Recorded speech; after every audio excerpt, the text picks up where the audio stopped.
अभी से तो हम लोग कोर्ट में ही थे। हमारे पर 21 बीता है। मजदूरों के सवाल पर, छात्रों नौजवानों के सवाल पर, किसानों के सवाल पर हम लोगों ने बोला है तो हम लोग पर 21 बीता हम कहने हैं।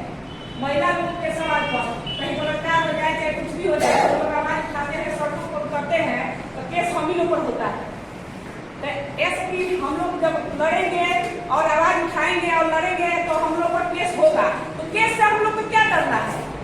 जब हम लोग पार्टी में आए हैं तो कहीं भी अगर किसी के साथ अगर अत्याचार हो रहा है थाना के द्वारा चाहे प्रशासन के द्वारा चाहे किसी के भी द्वारा तो हम लोग बोलेंगे तो केस होगा तो डरेंगे क्यों हम लोग? ऐसे कि सर पर तो कफन बांध कर हम लोग चल देते हैं कि हम लोग को लड़ना है और अपने हक अधिकार के लिए अपने यहाँ पर हम लोग बैठे हैं, आज चर्चा कर रहे हैं, केस हुआ है। ऐसा बात नहीं है कि बेल नहीं हो। रोड जाम करते हैं तो हम लोग पर भी होता है, 353 होता है।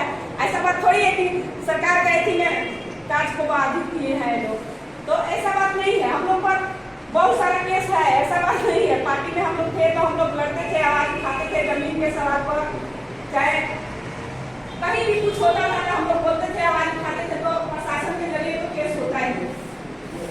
किसी का हत्या हो जाता था, लाश लेकर रोड जाम करते थे, तभी भी केस होता था। रसोईया बहनों के लिए हम लोगों ने आवाज उठाई, दोनों गीता हमारे पर केस कर दिया गया गोपालगंज एसडीओ के द्वारा।